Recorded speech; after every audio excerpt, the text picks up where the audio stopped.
Hello, fellow heroes. I'm Action Smacchan, the twin-one hero made up of a virus from the 70s and a guy who likes to play things, and I'm here with my pal. Blue Infinity 22. We are back again with another episode of the Hero Virus Pixel podcast, where we talk about JRPGs, maybe, probably Kirby's Dream Land 3, no matter what, Blue Reflection, and maybe even a little bit of Lost Kingdoms, because that's just how we freaking roll. But before we get wrapped up in all the things that we have in our hearts, let's start with what we've been playing lately. Blue, what have you been playing? I've been asked recently to get back into Pokemon Unite a little bit. Unite? Ooh, why is that? My siblings have been playing it, and they want a carry. We want to play the game, but we also want to win. Please. Yeah, for the first year and a half of the game, I was just master rank for every season, and but I haven't played in a year, so it degraded me down to diamond, then platinum, and then gold. Oh, jeez. So I'm legally smurfing, I guess. It's games in gold when you're a master player is really strange, because you don't have to worry about the meta at all because people are just picking their favorites. But also at the same time, that also applies to your team, where usually in the gold ranks, people are more micromanaging as opposed to the macro thought. So they're just kind of focused on the 1v1 they're doing rather than the whole map and what's going on around them. So and so because of that, you level up by defeating wild Pokemon, but a lot of the time no one's paying attention to all the wild Pokemon in the middle of the map because they're just focused on fighting in each of the lanes. So I'll be sitting there being the tank because I'll fill for whatever the team needs when I watch what everyone picks. But then if I go tank and nobody's clearing out the wild Pokemon, I'm just walking over there as a Blastoise, just trying to kill all these random small Pokemon as a tank. So I'm not, so I'm not doing any damage at all. But it's better than the EXP just disappearing, because the other side might actually be farming the EXP and you don't know. So yeah, but it's been very funny. It's almost the game is revived in a strange way, where it's because obviously since I haven't played in a year and a half, I don't know what all the new Pokemon are doing and what their stats and strengths are, so I'm kind of going in blind. But on top of that, it's a completely different way of playing because I'm in a completely different league that I'm used to. So it's very funny. And then of course when my sisters and brothers are asking me to play, and so then I'm having to kind of help them out, because it's just a completely unique way of playing than what I'm used to, and it's kind of fun. But I'm still playing all the old Pokemon that I'm used to, and I'm sure they're all completely out of meta now. But it's not like you're at the master level trying to do that. Yeah, exactly. Yeah, it's good to stick with what you know. You do a lot better that way. It's always comfort over meta, even in Master League. You always want a player who playing a character they know rather than just because something's meta and they just don't know. Yeah. No, that's how I tend to play competitive games anyway. I want to play with my specific cute girl. Yeah. She's my cute girl. That sounds like it's fun. Sounds like you're having fun over there. Having some quality family time. Yep. Pretty cool. I could appreciate that. As for myself, I actually recently picked up a copy of Theater Rhythm Final Bar Line. Oh. Yeah, I've been holding off on buying it because I was all I want to get it on Switch, but the price on Switch never goes down really. Yeah, I think it actually is on sale now, right? Yeah, it is in fact. So I picked it up. There was a markdown on Amazon. I'm all you know what, that markdown is pretty okay. So I decided to grab it. So I've been having a blast playing it a little bit when I have some spare time, before I go to sleep or something.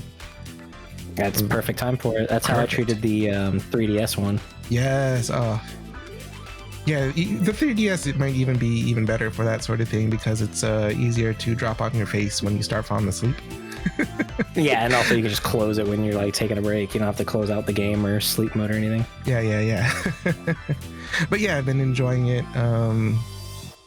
Of course, I started with my beloved Final Fantasy II. I have been taking comfort in just listening to the musics. Building my party of, let's see, who's in my party right now? Put Maria in it. Obviously, like that's just like a given. Like, of course, I'm gonna put Maria in it, that's like the real hey Maria. guys, I'm not going to use Nina in Breath of Final bar line. Yeah, Breath of Final bar line. Yeah. Quest. We played a video game, but yeah, of course I'm gonna play with Maria. I have Lena from Final Fantasy V in there. I always have to like correct myself with like, that every time. It's a little Rena. Yeah, Lena, Lena. Which one is it? Who are you, pink girl? They're all official. Butz, what's her name? And I just recently got Renoa, so I'm gonna be hanging out with her. So yeah, basically I'm just kind of collecting cute girls and listen to music. And honestly, can't think of a more perfect game. But yeah, it sounds like we're both having a pretty good time revisiting franchises and games. But all things considered, let's go ahead and hop into today's topic after I pull that out right quick. Some may say we're in a new golden age of JRPGs. Along with this golden age came new reminders of games that defined the genre by way of remakes. While many games of yesteryear like Final Fantasy VII, Dragon Quest III, and even the Mario RPGs are reaching a new generation of fans, there still may be other titles that the modern day should still salvage from the grips of time. Which JRPGs need a remake, Blue? Oh, I lead it off? Yeah, go ahead. I'm just going to go ahead and get like the most like obvious one out of the way. Just Breath Lost of Fire 1 and 2. Oh. Yeah. Lost Kingdoms is definitely one that I thought about, but like it would be nice just to have it on the GameCube arcade. But and like especially with like FromSoft and Nintendo having such a close relationship right now, like hopefully, but it was like the least successful game they've ever made in history, I think. That might be saying a lot because they have some weird ones. Yeah, like so I could see them like just like wanting to forget it, but yeah, I really would. But like, and it's like it doesn't even necessarily need a remake. So like I thought about it, but yeah, I would. It would be nice just to have it on the arcade. But Breath of Fire 1 and 2 so desperately need it. And like I wouldn't even mind if it was just like a rewrite. just stop general... lying to me, old man. There's just so many things. Like there's so many bugs, glitches, like oversights, balancing issues. The writing for the English version just completely like wrong. Just false. Yeah. So I wouldn't mind if it was like a full-on remake or a remaster or like an HD like re-release or a pixel remaster. Like just those two games just really, especially with like how iconic they were, like they represented like so much for like classic JRPG fans. Oh no, I agree. Even if we take it like a step above like just a remaster, if we like give it like a even bigger treatment, I don't even know to what level. Maybe like like kind of in the vein of the what's it called, the mana remake. Yeah, the Mana. Yeah. Trials, was it Trials of Mana? I think so. Yeah, just 3D, but still very much in like the heart of the game. Yeah, and like, just like not fully Final Fantasy VII remake. We don't need that per se. And like Breath of Fire is like in the current like conversation with people since Breath of Fire 4 just got the PC release. Yeah, with the GOG, which, like, no one thought was going to be possible. And I hear like it's not fantastic, but it's like good enough with the re-release for it. And like that's all we're asking for Breath of Fire 2 and 1. I just needed to be okay. Yeah, like we don't like, it doesn't have to be super over the top, but it's definitely one that I look back at and I'm just like, man, it was really nice to have like a good modern version to play, like, because you have to keep looking up guides, like some of the dialogue is wrong, the directions are wrong, the locations are wrong, because it also had the whole like classic crunch that they had to do with like with dialogue trees and names, where it has to fit within a certain amount of characters. Oh yeah, that's yeah, especially with like the item names. Yeah, because they all had to be under like 8 characters, or 6, something like that. Yeah, no, it was a Breath of Fire 2 that taught me back when I was a little kid what an abbreviation is. Yeah, because I remember, I think it was actually Mana series on the Game Boy that they actually got the Japanese developers to add an entirely new feature just for the North American release because of that crunch, that they could add a symbol representing each item, because it was all text in the Japanese version, but they're like, we can't do this in 4 characters, like we literally cannot. And then they invented emojis. Yeah, so they actually put like a little dagger, a little sword icon, a little shield icon, and then used like 3 characters to represent it after that. Or something like that. But I recall that they literally did that just because of how bad it was back then for like the crunch. So yeah, there's a lot of like funny, like almost all these games have something like that back in the old days. Trying to just fit characters. Like Pokemon too had that. Oh yeah, definitely Pokemon. I think the only current day one is for Alligator, which I think they fixed in Gen 9 finally. They added the E. Took them 9 generations. Yeah. So yeah, that Breath of Fire 1 and 2 for sure for me. Like, and I think it would be gorgeous if they were to just do a full remake, because the game always like flaunted its visuals back on the Super Nintendo. Oh yeah, you can say that about like all of Breath of Fire for the most part. Oh yeah, the painterly style later on, and yeah, just like their pixel work, just any of their pixel work, gorgeous. And I love the music for 2 especially, because it has kind of a Mega Man X feel to it. Yeah, for sure. I was gonna say the rock and roll, which is exactly what that is. Yeah. Yeah. I mean, they're probably using the same sound library that they used for X. Mm-hmm. Like the instruments, because you know it's Super Nintendo, it's Capcom, it's probably a different team, but you know, it's that sound library, man. They know. Oh yeah, I mean, like Nintendo did the same thing with all of theirs. Yep. Yeah, but I love that. I love those characters. Even if they give us a remake, you know, just taking it a step beyond just making it with a new translation. You know, give us a little bit more to hang out with these characters with. Yeah. I feel like 2 is, as it is, 2 is pretty good. With I guess giving us ways to like the characters, but I felt like 1, I wanted more dialogue with the characters, because it was pretty bare bones. Yeah. I would only worry about like if they like tone stuff down, because I know like the Breath of Fire tended to be a little more mature for the JRPGs than others of the time.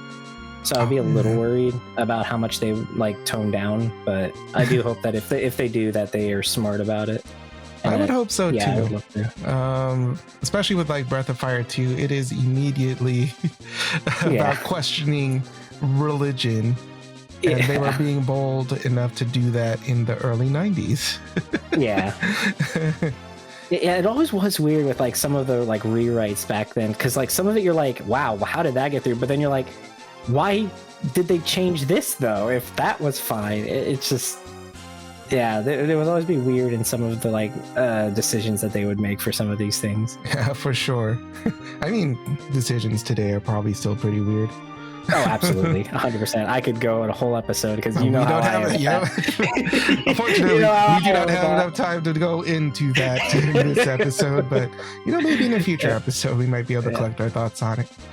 Yeah, but I would definitely love for Breath of Fire to get a good modern treatment, because like there's so much, especially with like because like they even had like a full-on the system for relationships with characters, but the only way you could affect it really was through story, so like you could actually make it a missable. We could have talked about that in the last episode. So it would be nice to have like interactions that you could do, like just if they're in your party, you're fighting together, or if there was actually positioning in Breath of Fire 2, so if you were able to like position them next to each other, almost like Fire Emblem in a way. So that would be nice. And kind of just general quality of life stuff, because these first two Breath of Fires definitely had a fair amount of backtracking and movement across the map, the world map, pretty slow. I could just use a fast travel. Like, it was cool when you're able to fly or something, or roll around with Rand or whatever. Yeah, you're definitely right. Because I think like that's actually the number one complaint people used to have with Breath of Fire 2 was its pacing. Because like the beginning is so long, and then like the second part of the game is just completely detached from the rest of it. And even in like the speedruns, you would like deliberately avoid towns just so that you could die when you finish the prologue to get transported across the world back to the start. Wow. To save one backtrack. Like, it really is like Breath of Fire. Like, it's another thing that some of these remakes could do, is to really tighten up some of the loose ends that are in some of these. That could help a lot. Yeah, for real. Just kind of the idea of having a remake is just an opportunity to just fix some of the glaring flaws. But awesome pick, because you and I both share a certain love of growing up with Breath of Fire 2, so I can definitely agree with that one. And Breath of Fire 1, I thought that was still a lot of fun. I actually enjoyed it more than my experience with 3, just because it's a more straightforward journey. But well, speaking of straightforward journeys and games that are pretty beloved in my book, I'm going to talk about Final Fantasy II Blue. Let's go! So I love my Final Fantasy II, and I think that it is super possible for other people to like Final Fantasy II. But I think it's totally possible because like Final Fantasy II has a lot of great ideas that went on like in bits and pieces, just in concept, into other games and genres. Just the idea of repeatedly doing an action to level up that specific stat, while it's not done the same way outside of other Kawazu games like the Saga series. You see games like Final Fantasy IX, where you grind a weapon to level it up so you could keep the ability that it has. And you see it a lot in other like action RPGs, just kind of in concept, where you repeatedly do something to level it up on its own. It's not a bad idea because we continually see it in the modern day. So I think some of the stuff that Final Fantasy II that people kind of dislike is still likable to a larger audience that isn't just myself and maybe one other guy in the world. Okay. Literally one other guy. Very passionate guy. If there's only two of us, we both have to yell very loudly. That means that maybe even stray away from just being a turn-based JRPG. Now, personally, I think that Final Fantasy II's gameplay is particularly expressive, like artistically, in what it does to sway your emotions. But lots of people playing JRPGs probably just want to go in, enjoy story, don't want to have to grind too much. So probably just kind of doing it with the Square Enix path of modern Final Fantasy and just turning it into a sort of action RPG, they could probably do that still with 2. Yeah, I mean, there was a in this is going to be a weird comparison, but I guess Capcom is mentioned. In Mega Man Zero, they did that as well, where every time you used a weapon, oh yeah, it would gain EXP for that specific attack style. And it would you could get away with that in like action games where it's like as you're playing, like that naturally would happen where you take a hit, your HP, like your max HP might go up a little bit after a few hits, or swinging specific weapons. I mean, Furion is known as the weapon master, right, or something like that. Yeah, for real. So there's different weapon types, or you could even tie stats to each weapon type for him. So like a lance might give more HP, and like it's just improving his proficiency with the lance, and that naturally would raise your stats. So that way you could still do no hit runs and still be able to do everything, because it would be tied to your weapon improving. So just like different ideas like that could potentially work with Final Fantasy II's like unique style. Yeah, it's a unique features, mechanics. It's a level progression. Yeah. And also we kind of just don't have right now a true definitive version of 2. Yeah, that like each one is that has radically all different. the lore, all the gameplay elements. Currently, in my opinion, the best version is the Pixel Remaster, because it has the most modern conveniences, like constant accessibility to like a map, even in the dungeons. But what it doesn't have is like all the lore. Like the GBA and PSP versions have extra lore stuff with the extra boss that you have to go through all those other caves and actually use the talk system. And that's another thing. The way that they have like the unlockable keywords, the keyword system. They actually use that more in the PSP. Not sure if it's in the GBA version. It's definitely in the PSP anniversary version, where you actually have like a couple secret bosses that you unlock a story for through going through a bunch of different caves where you have to use the keywords. And I mean, they could even go like the Chrono Cross route as well, with growth levels instead of level ups. Oh, interesting. Whereas you go through the game, you gain growth stats, and then like when you get through major fights, it gives a major growth star.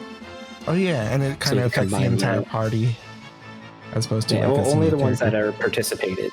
Yeah, and are alive when that ends. Oh yeah. And it is completely, but with this one, it might be more catered to how they fought.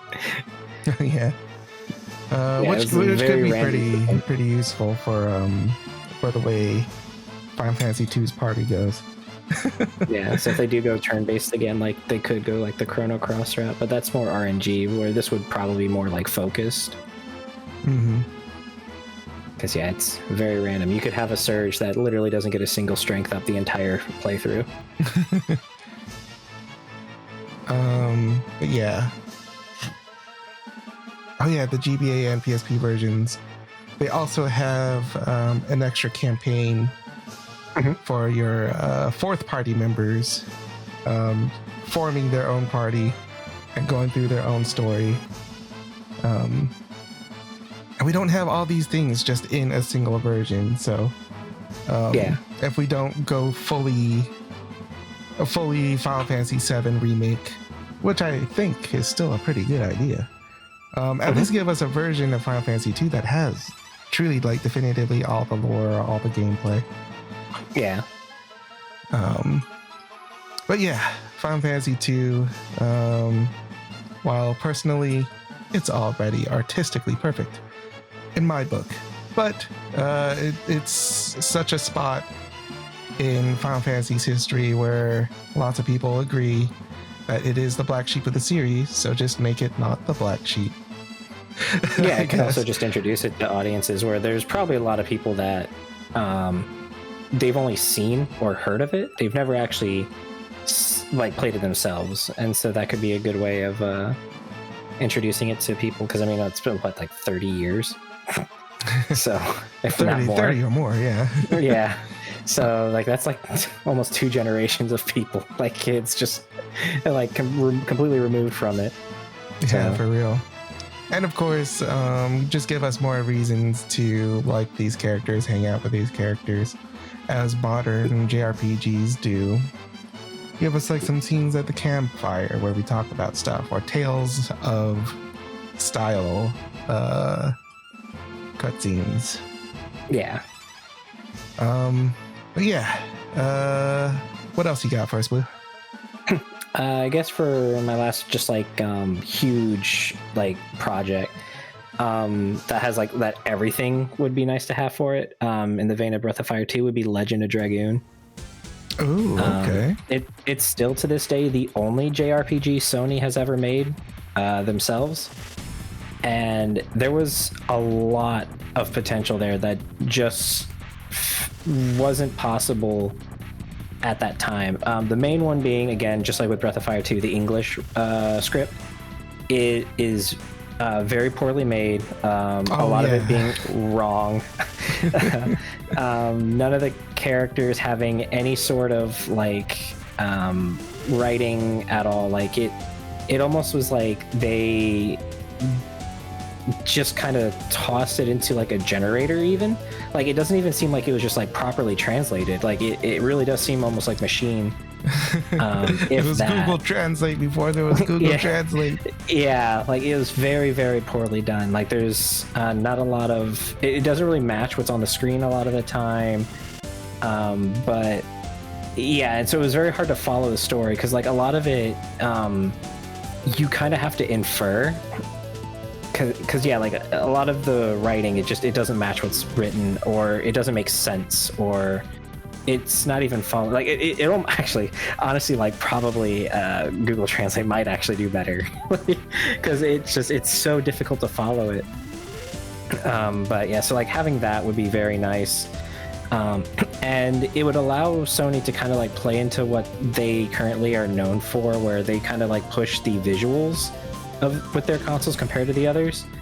And that's what Legend of Dragoon really was. Like there were people that actually mistook it for a PS2 game when they would like watch it back in the day, because it was just so advanced. Like they really pushed the PS1 to what it could do, and it was really stunning at the time. Like even now, like it looks really good.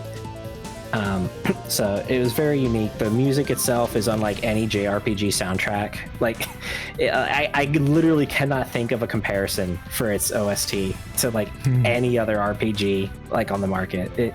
It really is completely unique and kind of hard to describe without just hearing it yourself. And then like its battle system is so close to being like truly great. There's just like some like small oversights that could really be improved, that could really improve it with like another like run through. Like for example, like it actually is like by the time you're done with, or like you're near the like mid to late game, you kind of realize that the Dragoon form is almost a weakness rather than a benefit, because you can't willingly turn it off. And there's a lot of bosses that are specifically countering it, so you can't like bait them and then like undo it, or activate it for just a second and then turn it off, or take advantage of it. And you can't use items either while in the Dragoon form, which is a huge downside, because it means you actually are more vulnerable in your Dragoon form.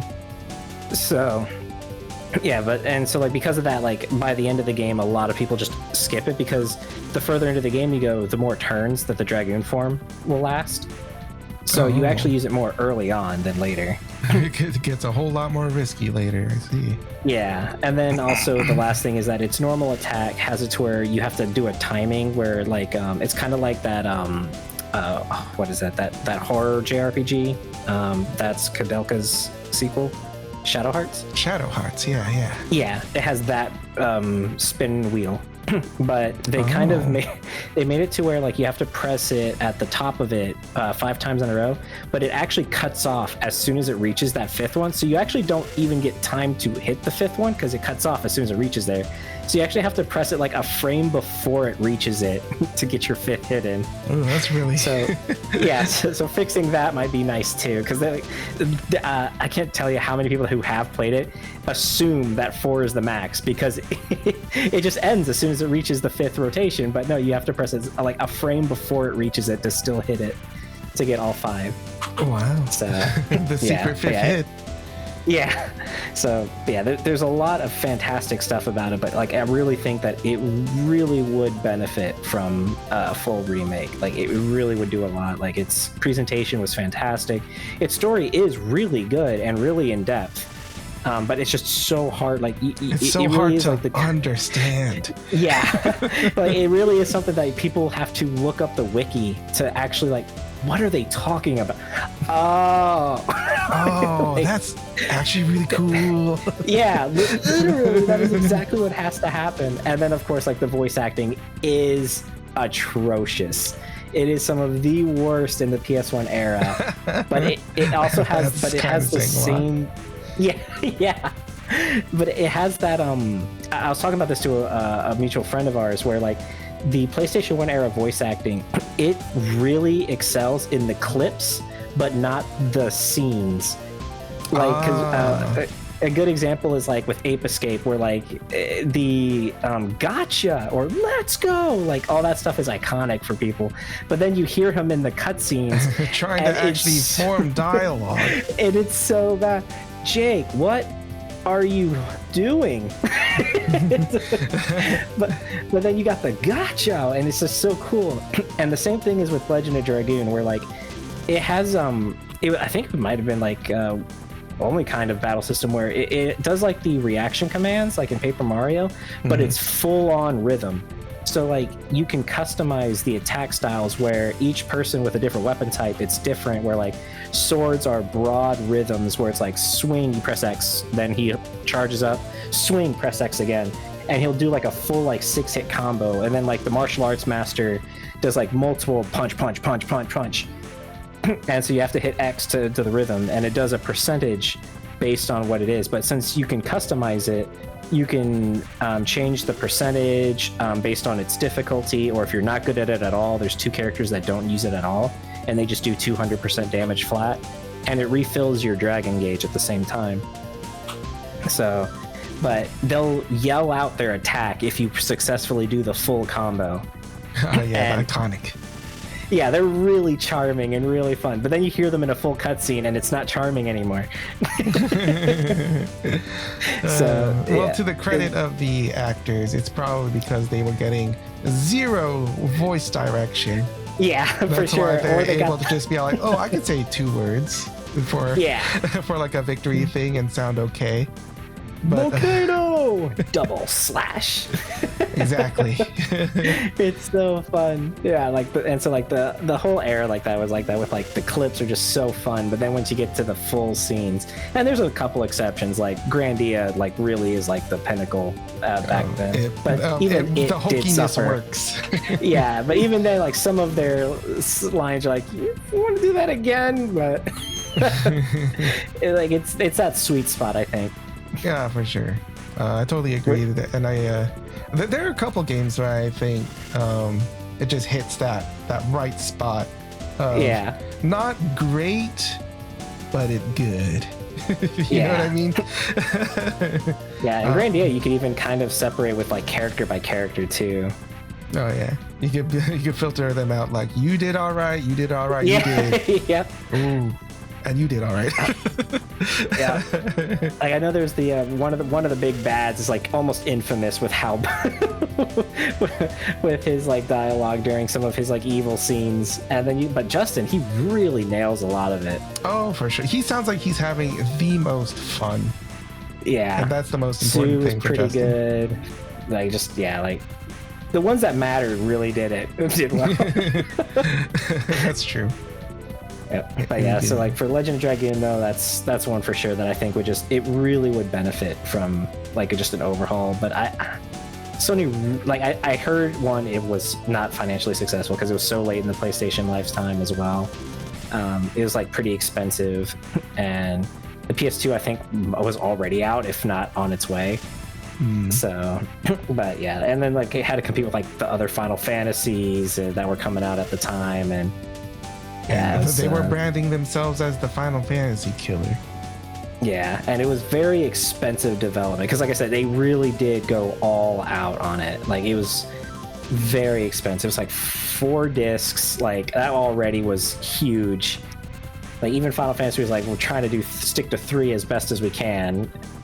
And then most RPGs were 2 discs at the time. Like Grand D, I think, was only 2 discs. Yeah. So yeah, so huge packaging, but yeah. So I don't think we'll ever see it, but I would love for Legend of Dragoon to get because you can barely even find it on the PlayStation Network store now. I think it was like pretty recently put on the PS4 store. So maybe they're thinking about it. They're like, and then they realize, no.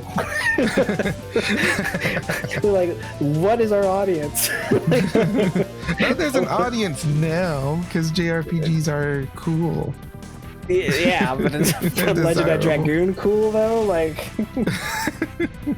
And I guess like its world map is another weakness that could be nice having an update because you have to actually walk everywhere. You have to go through each individual stage to walk somewhere. Yeah, so that is definitely a problem with a lot of PS1 JRPGs is that travel, man. We need it fast. We need fast travel. Yeah, it's very, very appealing, but it probably would benefit from having just a world map to point and click places you were trying to go. Yeah, so that's my spiel on that one. That's a good one. But yeah, we talked a lot about the voice acting and how not good it can be. But my next pick is arguably one of the worst voice acted games of its generation, possibly in history. Well, no, there's at least 1 or 2 that are definitely objectively worse, but the voice acting definitely wrecked its reputation. And this one is Arc Rise Fantasia for the Wii. It is one of the few Wii JRPGs, had nothing to do with Project Rainfall. And it's a solid game with a complex, mature story. The characters are actually pretty endearing and colorful. In fact, it's very comparable to a Tales of game in terms of character development and storytelling. So it has that going for it, but the voice acting was butts. And the biggest issue was there's no way to turn it off so that you could just listen to the Japanese dub. So honestly, just if we could just get this game and give it just the option to listen to the Japanese dub instead. Maybe even go take it a little step further, maybe even give it a new dub. It would be an actual classic, I think, for a lot of people. I will say that it is a difficult game. I would actually put it in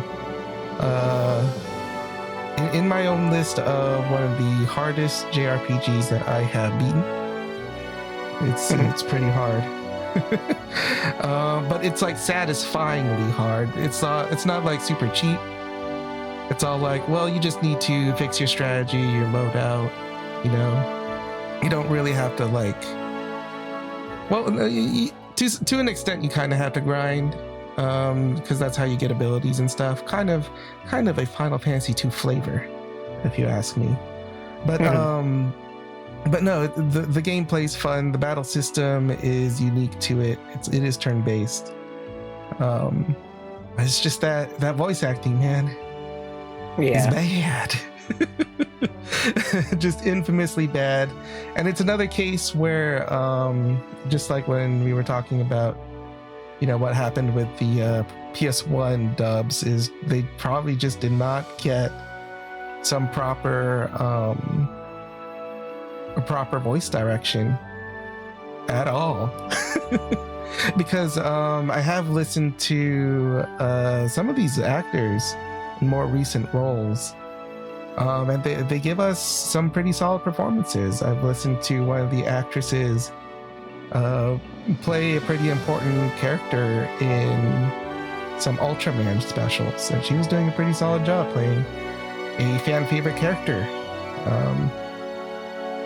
It's kind of funny because I'm about to just like list their tokusatsu roles for whatever reason, and there's this just like the infamously worst one, the actor that played Nico in Far Cry's Fantasia. Very much, if you heard him, you know what I'm talking about. Not a good job there, but I have heard him play in Armor Hero XT, and that was actually one of my favorite characters in that show. And he did a pretty solid job playing that character. So if you hear a bad dub, it's not always going to be because of the actors. It's probably a large part on they needed some more direction, especially with these older dubs. These days, there's a whole lot less of an excuse because the industry is a whole lot more robust. Yeah, but definitely growing pains in part of Arkwright's Fantasia. It's such a shame. But if you haven't heard any of these Arkwright's Fantasia lines, like there's a part of me that thinks we shouldn't take it away completely, just so people can experience the bad, the entertainingly, the laughingly. Yeah, just toggle it in and out for when you are prepared. Even if they make like a more accurate translation, they still have the original lines just toggled on. Yes. Give us an option for that. That'd be funny. Yeah. And there are a little bit of rough spots. There was like one dungeon in particular where you had to do it all in one run. It had no save points in the middle of it. So if you died at the boss, you would actually have to do the entire dungeon all over again. Granted, it was not a super long dungeon, but it's all like, well, that's maybe 30 minutes. I'll never get back. Every time I lose. Don't really want that. Especially since if it's going to be as hard as it is already. But yeah, Arkwright's Fantasia, I might actually say it's one of my favorite JRPGs. Just not one of my favorite dubs. I don't think it's anybody's favorite dub. So if we bring that into the modern day, I think it'll just get so much more fans, especially on a new console. Fantasia. Yep, get a whole lot more Fantasia. if it's not on the Wii and on like Steam or something, on the new Switch or something, there's just an untapped potential for popularity. Just fix that dub, brother.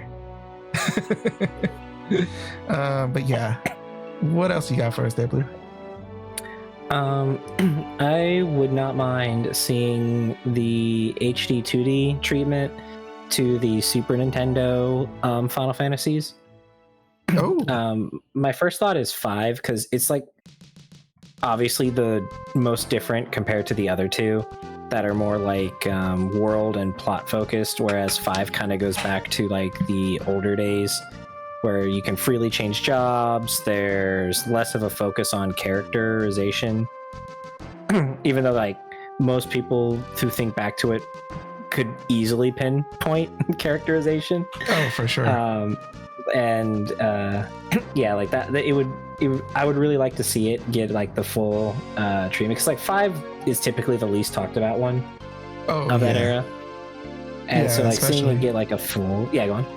Oh yeah, especially for like the Super Nintendo ones, because people definitely will talk about 4, and there's definitely the love for 6, but 5 Yeah. does get lost in the conversation. Yeah, for sure. And like a lot and those who have played it typically didn't get to like the second half of the game, to where they didn't know about like the 5th party member. And so like yeah, it's very lost to time. So I'd love to see that, even though like the HD 2D treatment, like if you're speaking really objectively, would fit 4 and 6 so much better. Like for like its world, its environments, its characters, like the sprites already kind of fit that style anyway. Especially 6.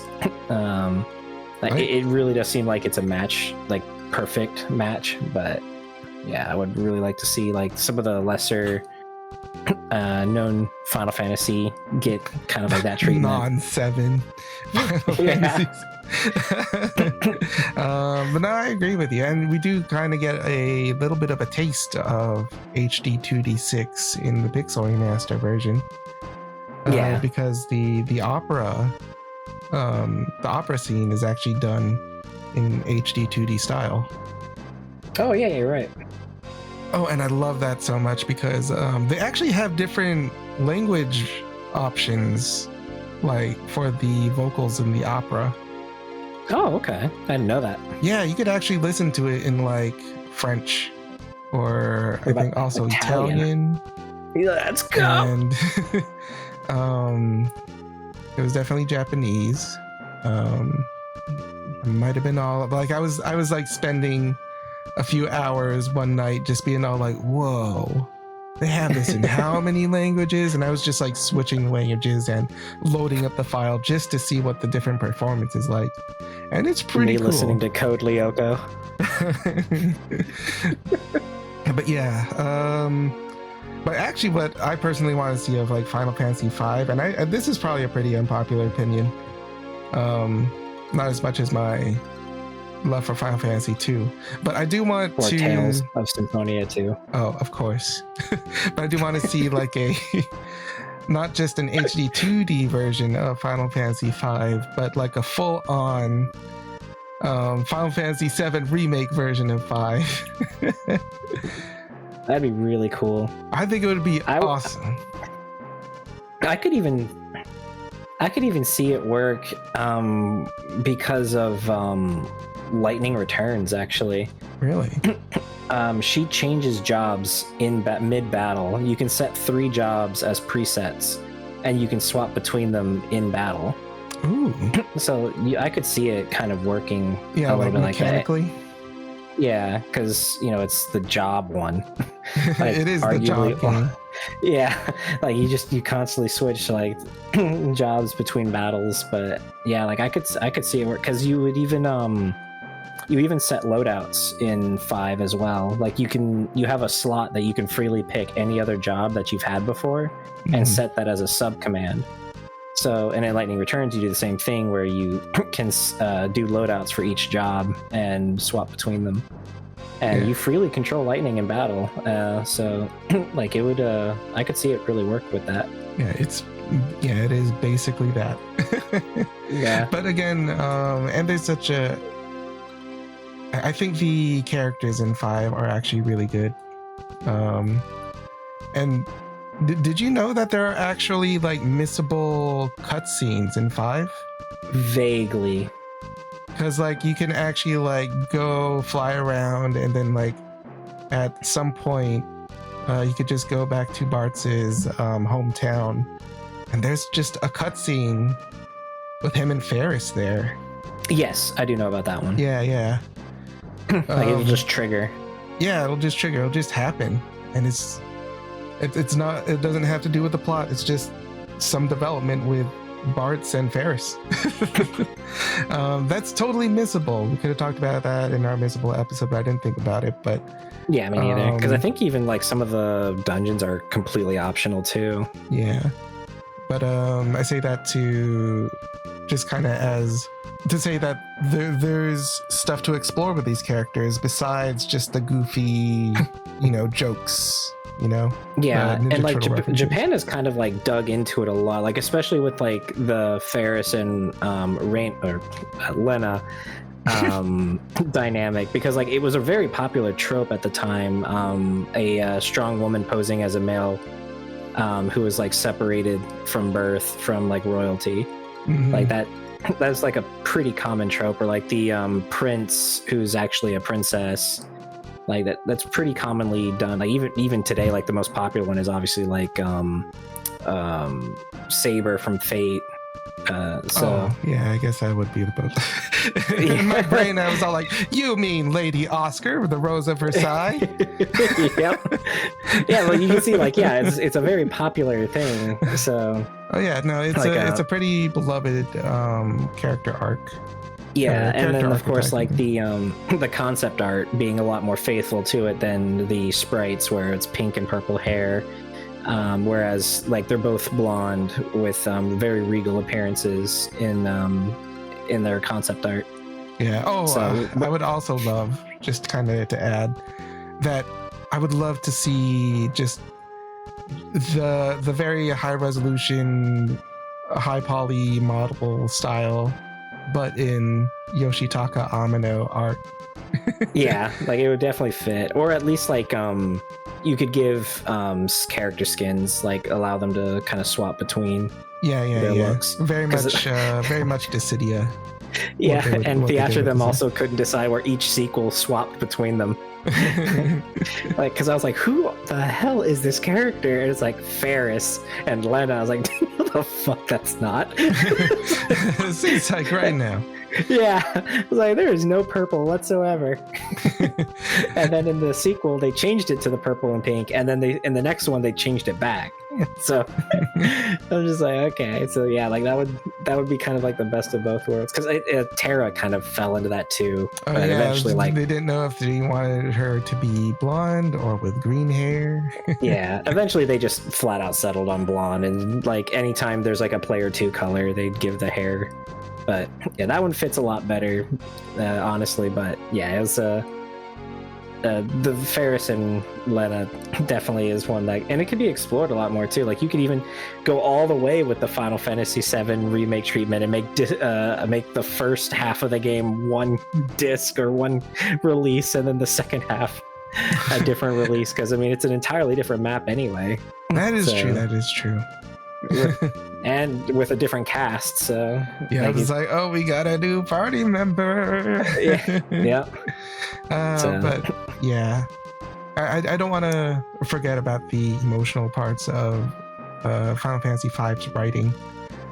Oh yeah, like I think everybody remembers the ghost shit, the ship graveyard. Like that one was really good. Yeah, it was probably one of the better ways of using an amnesiac. Oh yeah, really. Like I remember that like that stuck with me. It's like, yeah, like a siren posing as everyone's loved ones and like tricking them, and then you got the amnesiac. Who are you? Like, I'm your daughter and long lost wife. I don't have any of those. and then you have to solo fight the boss to free everybody. It's just so funny. She's like, what the hell? Like, I loved that. Yeah. And the soundtrack, I think, was like, I know this one's unpopular. I think it's like the best of the SNES series. Is it that unpopular because the title song, the map song, yeah, the boss was music, one of the best, possibly the best in the series, man. Yeah. I know a lot of people prefer like 6 and 4, but like ain't nothing wrong like with 6, 5s. and ain't nothing wrong with 4, but when the songs in 5 hit, they hit, man. Yeah, I love the ship graveyard. I love the library. The ship graveyard's not in any of the music games either. I don't know why. It's even in 2 Final Fantasy games. Like the ship graveyard is literally the lava stage in Chocobo Dungeon, and that's not in the rhythm game either. Huh. I'm sitting here like, did I imagine this soundtrack? Did I like? It really is a ghost. It's fitting. It doesn't exist. I think it actually was DLC in the second Theatrhythm game, Oh, but that game then had it a was lot. never showed up again. I was like, well, at least make it DLC in Final Bar Line, but no, it's just gone. Just I not don't know here. why. I really like that song so much. It's a shame. So, yeah, but yeah, I think it would work very well. But I agree. I think 5 would be fantastic in either of those styles, but I know like 6 would fit better for all of them. Yeah, So, and you know, 4 is still also a really good pick. So any of those, yeah. maybe and even like Mystic 6 would. Quest. Could you imagine?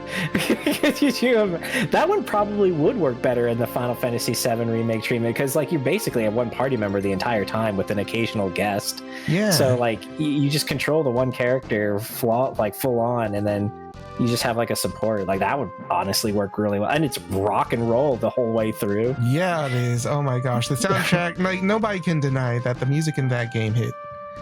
No, yeah, it was even included in the Japanese music games. Like they literally included it. And I think like if we give it the 7 remake treatment, you could also do a whole lot more with the different weapon equips in terms of being able to use it in the environment. Yep, it's practically Zelda like that.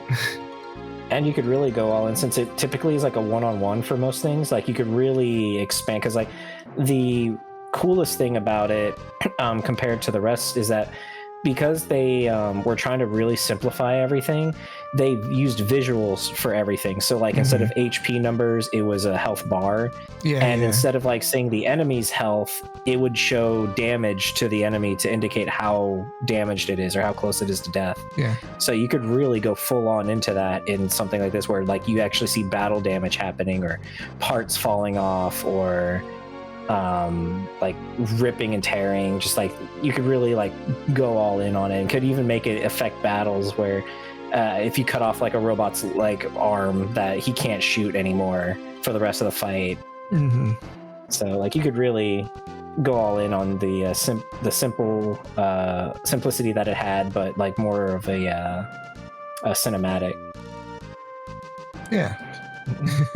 So yeah, there really are no bad choices in terms of Super Nintendo Final Fantasies. Let's see. And then the last point I'd put on it, for if they were to go full on, like just we're gonna do like Final Fantasy VII, where like 6 is argued to be the better one. That they like in Final Fantasy 13, they had it to where you were only playing as specific party members throughout, and then once you got to the ending, you could then freely pick between the whole party and make your own party, make your own loadouts for each one, and all that. That it could still work. Oh, absolutely. So that they would focus more on like the plot lines, and then by the end of it, then you could freely swap. Customize. Yeah. No, there's a whole lot of potential there. Yeah, for sure. Let's see here. So for my final pick, just to step away from Final Fantasy a little bit, but another well-beloved a JRPG franchise is the Mega 10. There's a whole lot of lost titles in the Mega 10 series that just have not come out here or have any modern accessibility. We could look at Persona 1 and 2 and Eternal Punishment. We could look at those, or even just go in and look at the original Shin Megami Tensei 1 and 2, because people certainly love their 3, 4, 5, which are definitely available for a little bit less so. But 1 and 2 just never touched here.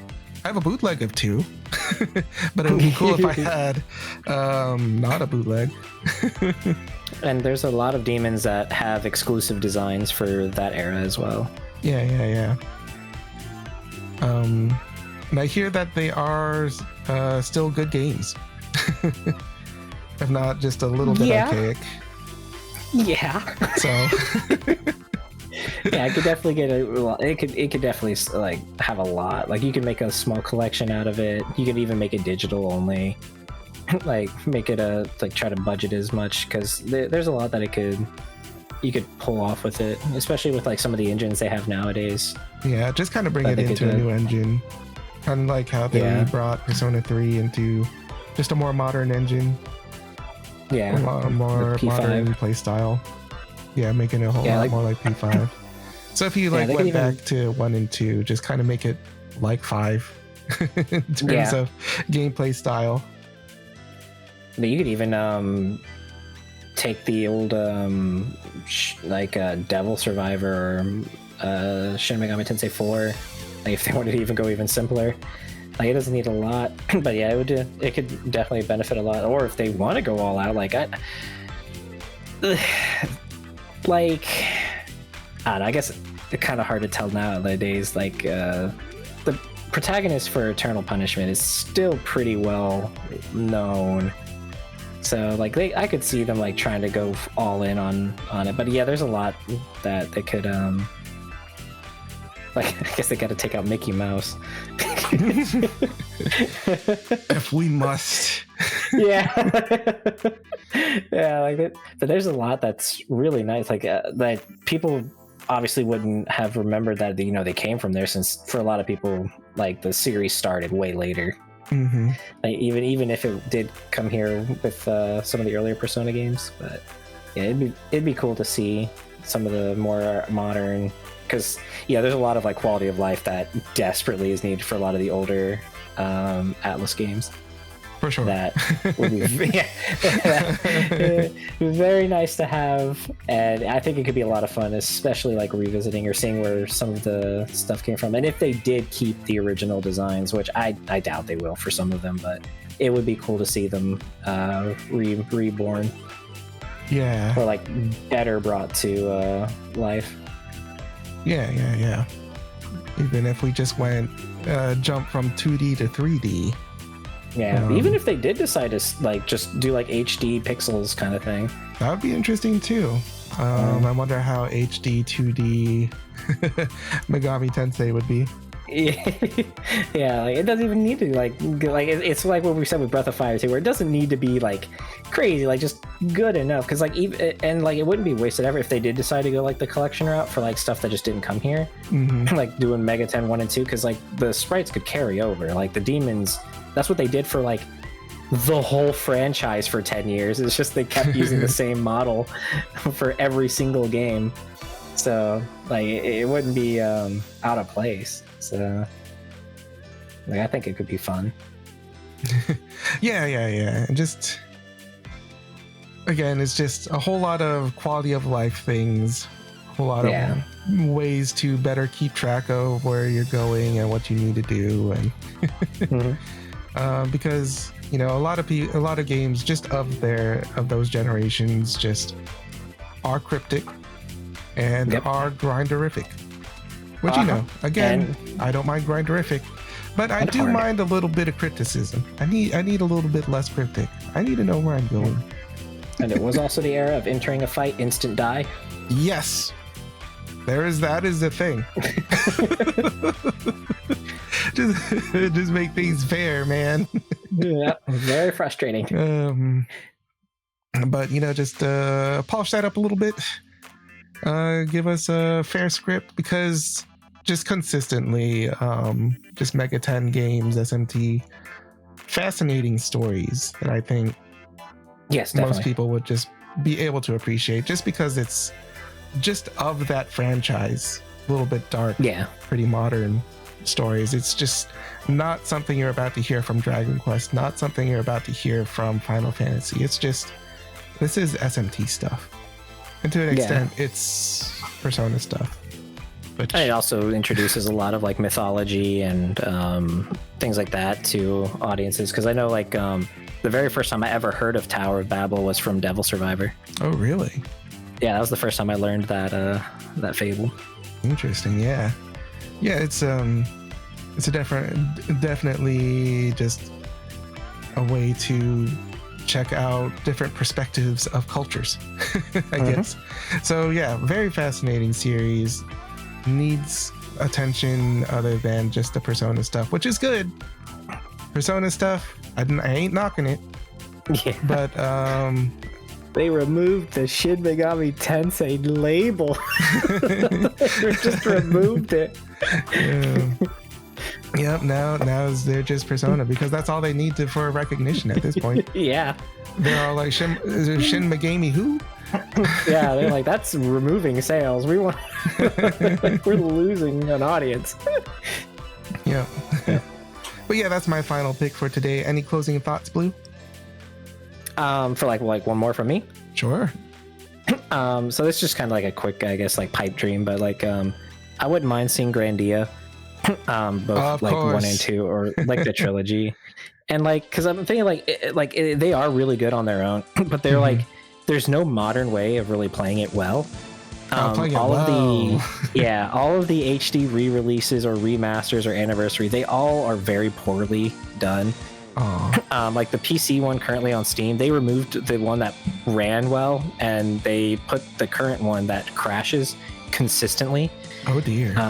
Yeah, like, and then emulators can't play the originals well at all. They lag very strongly. The PS2 version is the most available one for Grandia 2, and it is the slowest running version.